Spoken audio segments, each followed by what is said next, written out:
यहाँ इंगला पिंगला सुषमा नाड़ी है, हमारे सात कुंडली बनती है, उनको जागृत किया जाता है। और वो जागृत तभी होगा जब हम योग से जुड़ेंगे। आप सुबह 3 बजे अखाड़ा मुहूर्त में बैठिए और पहले तो आप ओम का उच्चारण करिए। सबसे पहले मैं आपको समझाता हूँ ओम का उच्चारण करना आपके सभी रोगों का साध्य है। वो सभी रोगों की जड़ी बूटी है, वो सभी रोगों को जड़ से पड़ देगी। आपने क्या करना है, पहले गहरी सांस लेनी है, अपने एक तरह हाथों को जोड़िए। जिस तरह आप फोन को चार्ज करते हो, इस तरह शरीर को चार्ज करने के लिए आप भगवान की योग मुद्रा से जोड़िए इसे। जैसे भगवान शिव ध्यान से बैठे हैं, वैसे ब्रह्मांड के ना कि परमात्मा भगवान शिव उन्होंने योग मुद्रा बताई है गुरु गोरखनाथ जी महाराज ने। तो आप गुरु गोरखनाथ जी भगवान शिव कालका में कृपा से आप राम जी कृपा से योग मुद्रा कीजिए, जो संसार के नारायण ब्रह्मा विष्णु महेश ने वेदों में लिखा है, तर्क संहिता के अंदर।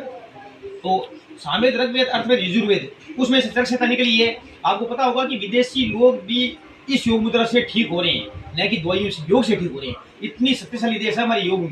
हमारी योग, हमारा भारत देश एक योगीशाली देश है, क्योंकि बड़े बड़े ऋषि मुनि यहाँ तप रहे हैं, तभी धरती खड़ी है।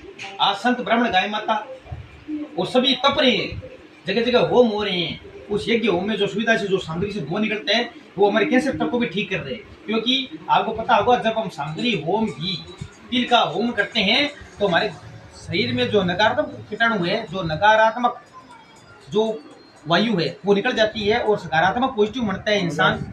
और इसीलिए होम यज्ञ कर रहे हैं, ऋषि मुनि योग कर रहे हैं, ताकि योग के द्वारा हम अपनी समस्याओं का समाधान कर सकें। ओके, अब हमने हाथों को इस तरह जोड़ना है, ठीक है गाइज। इस तरह करके दोस्तों आपने रीढ़ की हड्डी बिल्कुल सीधी करनी है और आपने 3 बजे का अलार्म लगाना है, चाहे वापस हो जाना, लेकिन आप 10 मिनट आधा घंटा योग करो। सुबह 3 बजे का टाइम ब्रह्म मुहूर्त का टाइम होता है, उसे ब्रह्म मुहूर्त बोलते हैं, अकाल मुहूर्त बोलते हैं, अर्ली मॉर्निंग जिसे। इस टाइम आप जो मांगोगे ब्रह्मांड से मिलता है, क्योंकि इस टाइम ब्रह्मांड भगवान शिव जागृत रहते हैं। भगवान शिव भी ब्रह्मांड है, वो निराकार है, वो साकार है। आपने इस तरह करना है, गहरी सांस लेनी है, आंख बंद करके, मुंह को बंद करके, नाक और अपने मुंह से सांस लेनी है।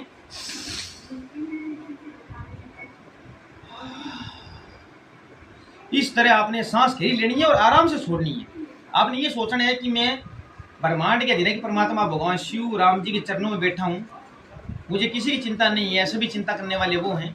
इस तरह आपने सभी चीज़ों को छोड़ देना है, अपनी बॉडी को रिलैक्स छोड़ देना है, इसी तरह की चिंता नहीं करनी। फिर सांस भरनी है और फिर धीरे धीरे आपने सांस छोड़नी है। इस तरह आपने 8, 9 बार, 10 बार या 15 बार करनी है। आप जितनी बार करोगे उतना फायदे मिलेगा। फिर सांस भरनी है आपने गहरी,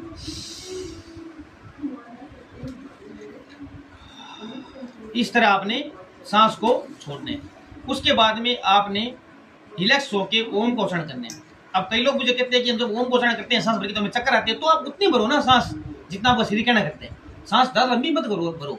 सांस ज़्यादा लंबी भरोगे तो हो सकता है आपको दिक्कत हो, लेकिन कईयों को सांस लेने में दिक्कत होती है, इसलिए आप सांस लंबी भरो।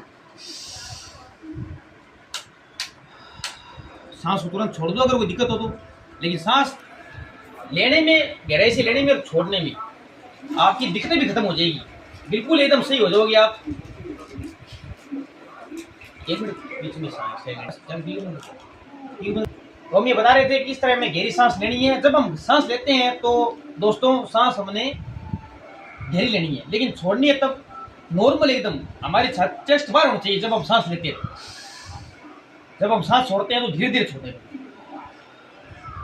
जब आप सांस छोड़ेंगे तो आप रिलैक्स महसूस करोगे, आप कहोगे मेरी बॉडी में किसी तरह तनाव नहीं है, मैं एकांत में बैठा हूँ, भगवान शिव के चरणों में बैठा हूँ। भगवान शिव निराकार और साकार है, वो ब्रह्मांड के मालिक है, वो ब्रह्मांड में भगवान शिव सब कुछ नहीं। इस तरह में परमात्मा भगवान शिव की योग मुद्रा का ध्यान लगाना है, जैसे भगवान शिव पार्वती माता योग में बैठी, जैसे कि हमारे हिंदुस्तान में योग मुद्रा प्रसिद्ध है। योग से ही सभी समस्याओं का समाधान होगा। अब आपने क्या करना है, अब मैं बताऊंगा दूसरी चीज। फिर आपने ओम को उच्चारण करना है 8 बार या 10 बार, 15 बार, जितनी बार सांस भर सकते हो भर लो, गहरी सांस छोड़ दो, गहरी सांस भर लो, छोड़ दो, 5 बार कर लो चाहे कोई बात नहीं। उसके बाद में ओम को उच्चारण करना है। ओम शिव पुराण के अनुसार ऐसा प्रणव है जिसमें ब्रह्मा विष्णु महेश विराजमान है, जो सृष्टि के मालिक। आप जब ओम का ध्यान लगोगे तब आपकी इंगला पिंगला सूक्ष्म नाड़ी से यहाँ से होते हुए आपके सांस वायु से, प्राण वायु से आपके 10वें द्वार पर ये बिंदु बनेगा। आपने यहाँ देखना है, यहाँ ध्यान लगाना है, आंख खोल के नहीं, आंख बंद करके ध्यान लगाना है। 10वें द्वार, इसे 10वें द्वार होता है, ये शुद्ध होता है, बाकी हमारे सभी द्वार शुद्ध होते हैं। तो हमने क्या करना है,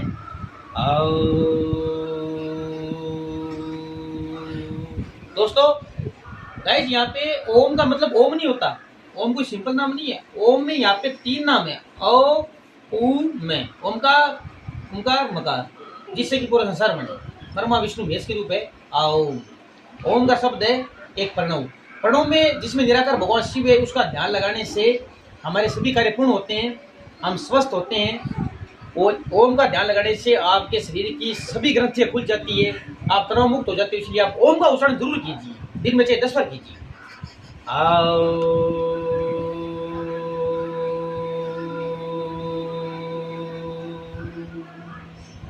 फिर वापस सांस भर के सांस छोड़िए, फिर ओम का उच्चारण कीजिए। इस तरह दोस्तों आपने ध्यान लगाना है, 10-15 मिनट तक ध्यान लगा के फिर 3 बजे के बाद वापस सो जाइए। आधा घंटा कम से कम आप 3 बजे से लेकर 3:30 बजे तक योग कीजिए।